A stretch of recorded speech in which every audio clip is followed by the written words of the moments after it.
Oh, hey, by the way, as long as we're completely fucking wasting time, I have a pretty big announcement to make. I said that there was a big debate coming up, because I'm going on Tim Pool's live show again in a little less than a month. I believe the current confirmed time is the 3rd. Now, I don't know if this is like 1,000,000% confirmed, but it's confirmed enough that I feel comfortable saying it, okay? So, it's going to be on critical race theory, and Tim Pool is bringing in, no shit, Charlie Kirk. Charlie Kirk is going to be the other guest.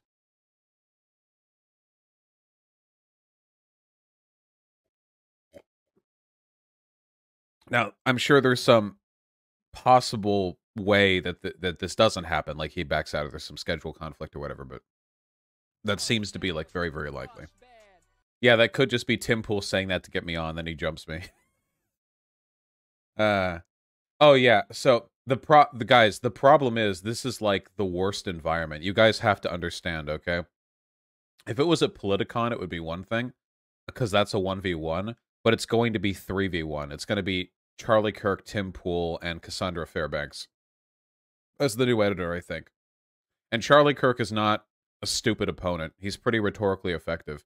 Have you seen him debate, like, Cenk and Hassan and stuff? He's not a sleeper. He debated Sam Cedar, too. I actually haven't seen that. Can't you bring somebody else with you? Yeah, but I'm not going to pussy out. Isn't Cassandra Fairbanks a literal fascist? Yes. And also works for Tim Pool now. Anyway, Charlie Kirk literally just last night tweeted out that conservatives need to fight back against critical race theory by teaching prayer in school, which is a violation of your constitutional amendment. So I feel like the only, like, gimme that I'm being given right now is that he's going to argue that leftists are trying to indoctrinate children with CRT. Except Charlie Kirk is literally, not only was he on the 1776 Project board, he is literally on, yeah. The thing is, like, we're going to have to do some rhetorical training. We're going to watch all of Charlie Kirk's debates with other people on stream to fully familiarize ourselves with his rhetorical strategy.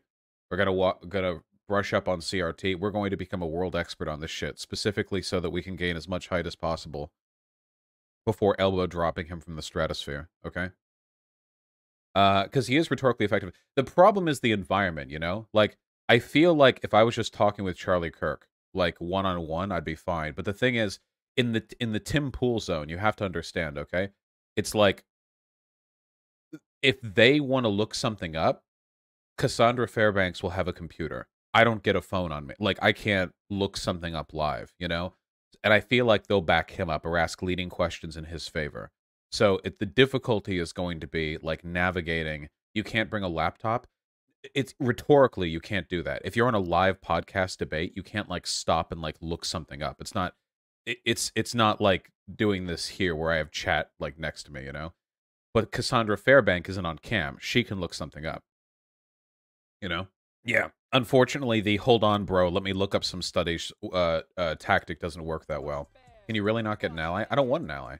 There are only a couple of people that I would trust in that position. The only thing that I can think of, the only person that I would want, that I can think of would be Sam Cedar. That would be it.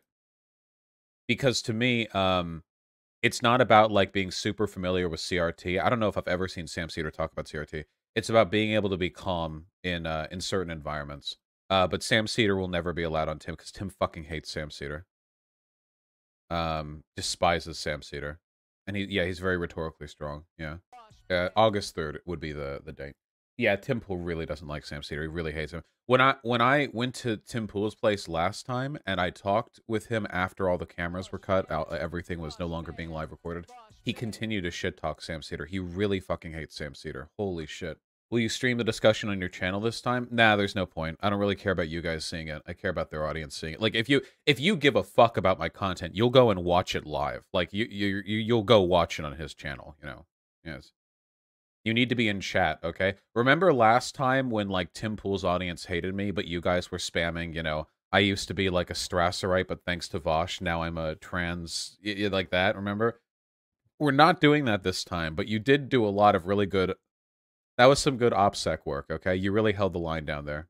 We did that so badly. It was very funny. I saw the live stream chat later, and it was really fucking funny. His people got mad at me for that. Yeah, I bet. You all were really annoying. It was really funny. Do you think Adam Cringler will accuse you of doxing again? Dude, that was so weird. The last time I went to Tim Pool's compound, because I had to know the address to go to the compound, obviously. I mean, so I could get there.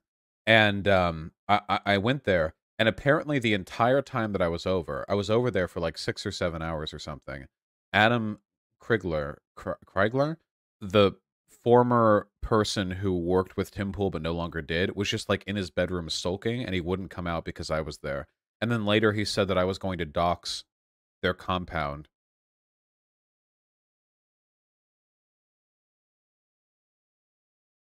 Okay. Am I gonna skateboard this time? I've lost 40 pounds. I might as well try, right? uh, couldn't imagine being that scared. Yeah, it's not like I would have like debated him or anything. I don't. I don't. Guys, I debate when I'm on cam. It's a thing that I do because it's like part of the content I produce. If I just saw him like in the kitchen or something while getting a drink of water, like, hello, I'm not. I'm not gonna freak out at him or anything. Oh God. That's funny though. It's always shit like, dude, people are so weird about me, man. Why people gotta be so weird about me? Oh God. Jimmy Dore retweeted another video about you. Yeah, that's gonna be the subject of the next thing we talk about Afghanistan. Can you cut your sides this time to look like less of a nerd? Dude, I'm gonna look sick over there. I feel like I looked like a cute little boy on Tim Pool's program. This time I'm gonna be repping the fashion. I'm gonna be repping the 40 pounds less. I'm gonna be looking maybe 50 pounds less by then. I'd be looking good. Please God, make sure your hair isn't a disaster. I'll bring plenty of like 1990s mousse. It's mousse, right? Mouse, mousse. You know the, yeah. I'll do it live too. You know, I'll be on the Tim Pool show. I'll take my headphones off and I'll be like, hold on a second.